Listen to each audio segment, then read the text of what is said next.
sõna palun härra Ando Leps, kes räägib meile teemal, et president Lennart Meri ei tunnistanud 2. veebruari 1920. aastal Tartu rahulepingut. Jah, palun. Lugupeetud kohalolijad, ma räägin ilmselt natuke teistmoodi. Vot siin raamatukeses on see teema kirjas. No ma ei mäleta, mis ma siin kirjutasin, aga ma arvan, et ta sobib. Siin on konkreetselt sellest piirilepikust. Mul on siin üks teine raamat kaasas, mis on 16. aastal ilmunud, minu raamat Korruptiivne Eesti, ja ma tahaksin siit natukene sellega seoses lugeda ette. Peale taasiseseisvumist asuti Eestis seisukohale, et kõik Tartu rahuga Eesti Vabariigi piiresse arvatud alad tuleb Eestile tingimusteta tagastada. Selle poliitiliseks avalduseks oli tollane Eesti Vabariigi Ülemnõukogu 91. aasta 12.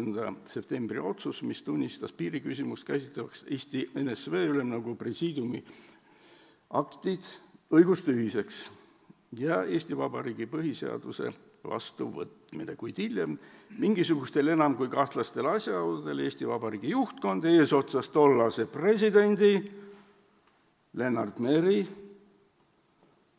alias Nikolajev,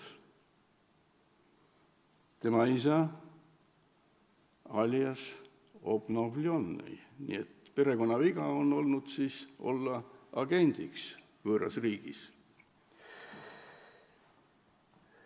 Ja peaminister Mart Laariga, ühe taolised mehed mõlemad, loovusid sellest seisukohast ning hakkasid Eesti Vabariigi ja Vene Föderatsiooni vahelist majanduspiiri, sulgudes kontrolljoont, käsitlema piirina.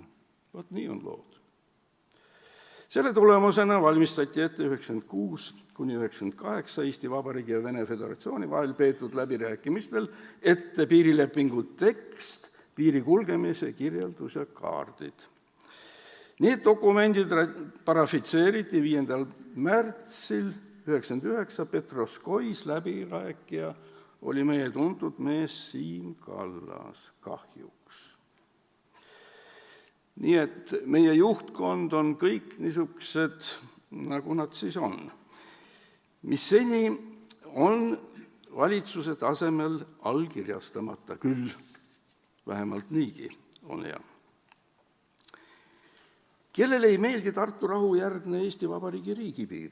1992. aastal Lennart Meri, olles veel Isamaa presidendikandidaat, nõudis koos isamaalase Trivimi Vellistega rahvusvahelise õiguse norme eirates Venemaale soodsa Eestile kahjuliku 4 meremiili laiuse merepiiri kehtestamist.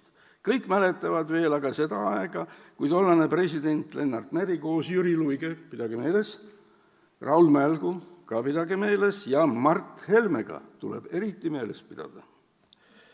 Ilma valitsuse teadmata rutas Moskvasse, kus allkirjastas koos president Boris Jeltsiniga 26. juulil 1994. aastal Eesti Vabariigi ja Vene Föderatsiooni vahel sõlmitud 2 lepingut, kus salatakse maha Tartu rahuleping.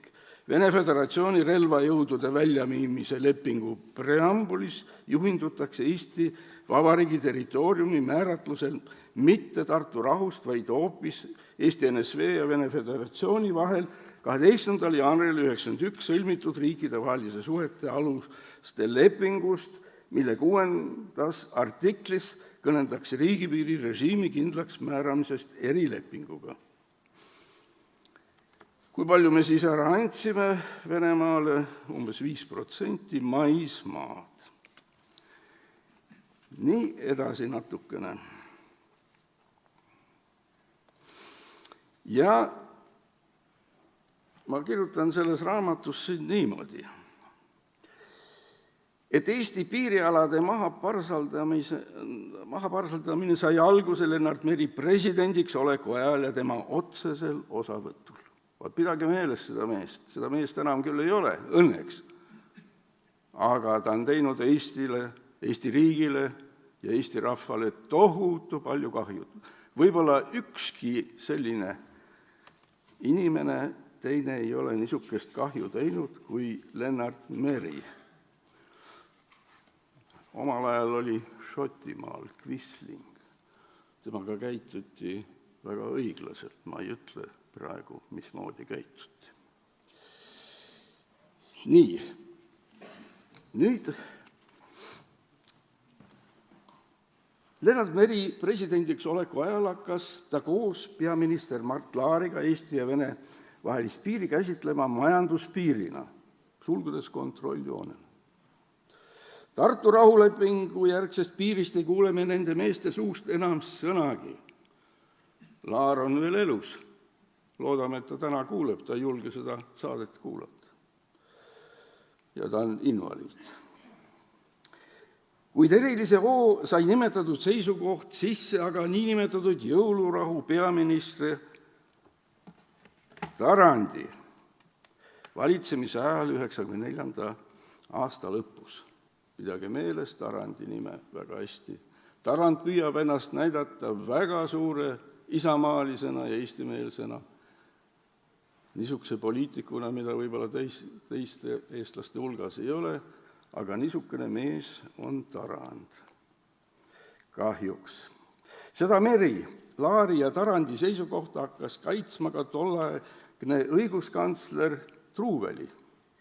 Lõpetas minust Tartu Ülikooli 3 aastat hiljem, nüüd kahjuks maalamees, kes hindas ettevalmistatud piirilepingu eelnõusid põhiseadusega kooskõlas olevaks. No kuidas nii siis? Tartu Ülikooli õigusteaduskond tollal oli tugev, kui me õppisime seal. Aga näete siis. Tundub, et Truuväli ei oleks nagu õigusteadust õppinudki. 1996. aastal, kui ta valitsuse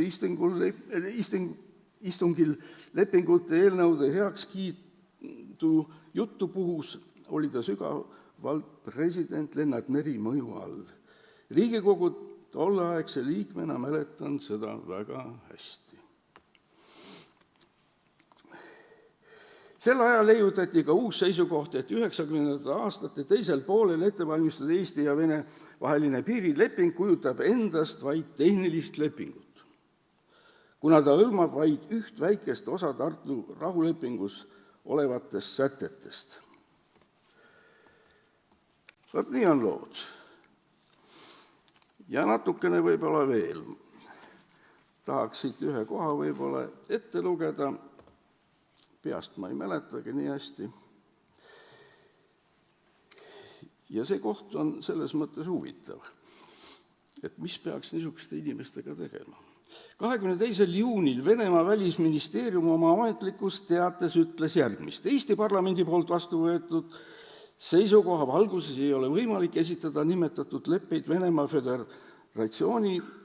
Föderatsiooni kogule ratifitseerimiseks. Mõni päev hiljem võtsid venelased aga oma allkirja piirileppelt üldse tagasi. Venelased ei ole papist poisid ja nende välispoliitika ei ole liga loga nagu meil, mis on alates ekspresident Lennart Merist saanud tavaks.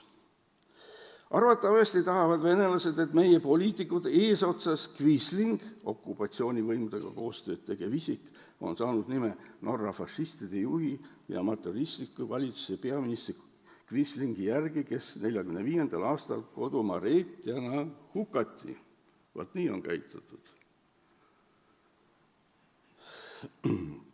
Ja Lennart Meriga delegatsiooni siis peaksid tingimata kuuluma ekspeaministrid Mart Laar, Andres Tarand, Siim Kallas ja teised, kelle süü tõttu kogu see Eestimaa idaalade äraandmise epopöa nii-öelda juulilepete sõlmimisega hakkas, läksid Moskvasse süles ära kingitav Ida-Eestimaa maismaa osa. Alles siis hakkavad Vene pojaarid hindama, kas seda suutäit tasub vastu võtta või ei, kuna Vene pool tahtis Tartu rahulepingu läbirääkimiste käigus ju palju suuremat pala ja nimelt, et Eesti piir läheks läbi Kunda. Ja 20. juunil 2005. aastal Riigikogus 78 poolthäälega vastu võetud valitsuse algatatud Vene Föderatsiooni ja Eesti Vabariigi vahelise Eesti-Vene riigipiirilepingu ning Eesti Vabariigi ja Vene Föderatsiooni vahelise Narva ja Soome lahe merealade piiritlemise lepingu ratifitseerimise seadus on kuritegu Eesti riigi ja tema rahva vastu. Ma mõtlen, et vast aitab. Siin on nii palju räägitud sellest, kes on kaotaja pool. Kaotaja pool on Eesti Vabariik ja tegemist ei ole mitte kahepoolsete lepingutega, vaid tegelikult ühepoolsete lepingutega, kus võitjaks on Vene Föderatsioon ja kaotajaks Eesti Vabariik. Aitäh!